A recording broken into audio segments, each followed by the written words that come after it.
उपराजधानीतील Gorewada rescue सेंटरमध्ये H5N1 विषाणूच्या बाधेमुळे 3 वाघ आणि एका बिबट्याचा मृत्यू झाल्यानं खळबळ उडाली।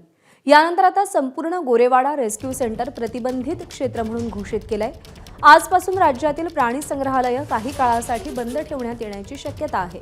कधीही या संदर्भात निर्देश येण्याची शक्यता वर्तवली जाते। दरम्यान गोरेवाड्यातील वन्यजीव संशोधन आणि प्रशिक्षण केंद्रानं राज्यातील प्राणी संग्रहालय आणि बचाव केंद्रामध्ये या विषाणूचा प्रसार रोखण्यासाठी आवश्यक त्या उपाययोजना आणि खबरदारी घेण्याबाबत सूचना दिलेल्या आहेत। दरम्यान या रेस्क्यू सेंटरमधून आढावा घेतलाय तुषार कोहळे यांनी।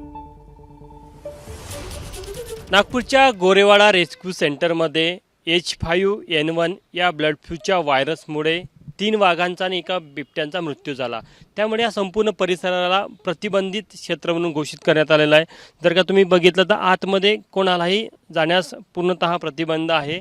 समोर जे एक दार दिसते आपल्याला, म्हणजे मुख्य द्वाराच्या आतमधलं जे दार आहे त्या दाराच्या आतमध्ये तर ते निर्जंतुकीकरण करणारे कर्मचारी असेल किंवा इथले जे अधिकारी असेल त्यांनाच आतमध्ये जाण्याची परवानगी आहे।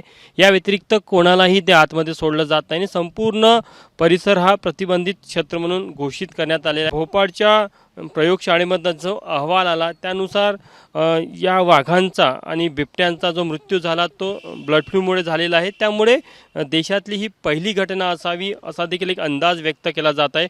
सध्या गोरेवाडा रेस्क्यू सेंटरमध्ये कशा प्रकारे प्रतिबंधात्मक उपाय केले जातात हे आपण जाणून घेऊया। इथले प्रकल्प व्यवस्थापक सात्विक भागवत सर आपल्यासोबत आहे। सर, सध्या मापसूचं जे पथक आलं आहे ते नेमकं काय पाहणी करून गेलेलं आहे?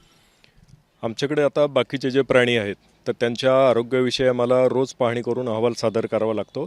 तर त्याच्यासाठी मापसूचे जे तज्ज्ञ लोक आहेत तर त्या लोकांचं पथक इथं येऊन त्या प्राण्यांचं निरीक्षण करून ते आम्हाला अहवाल देतात आणि रोज आम्हाला काय काय करायचं आहे तर या कार्यावर सुपरविजन आणि आम्हाला जे काही सूचना आहेत तर त्या आम्हाला त्या पथकाकडून मिळत आहेत। या संपूर्ण परिसराला प्रतिबंधित क्षेत्र घोषित करण्यात आलेलं आहे। नेमकं कशा प्रकारे इथे उपाययोजना आहे किंवा निर्जंतुकीकरण केलं जात आहे? आम्हाला ज्या सूचना ॲनिमल हजबंड्री डिपार्टमेंट आणि केंद्र शासनाकडून आलेल्या आहेत तर त्याच्याप्रमाणे हा पूर्ण परिसरातले जेवढे पिंजरे आहेत ते सर्व पिंजरे आम्ही डिसइन्फेक्ट करतोय, निर्जंतुकीकरण करतोय त्याचं वेगवेगळ्या 3 प्रकारच्या रसायनांनी। आणि याच्याशिवाय फ्लेमगननी ज्याच्यातून आगीच्या ज्वाळा निघतात त्याने आम्ही जे बाधित प्राणी ठेवले होते त्या पिंजऱ्यांना आम्ही निर्जंतुक केलेलं आहे। पिंजऱ्याच्या आजूबाजूचा परिसरसुद्धा आम्ही निर्जंतुक केलेला आहे। राज्य सरकारकडनं काय गाईडलाईन्स आले तुम्हाला? हे जे काही हे मी सांगितलं हे सगळं राज्य सरकारच्या ज्या गाईडलाईन आलेल्या आहेत आणि केंद्र शासनाच्या त्याच्याप्रमाणे हे आम्ही करतोय।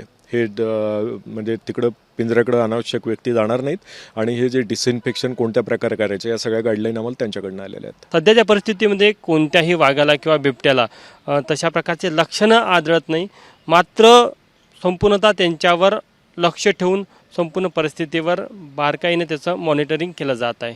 कॅमेरामॅन व्यंकटेश नायडूसह तुषार कोहळे, ABP माझा, नागपूर।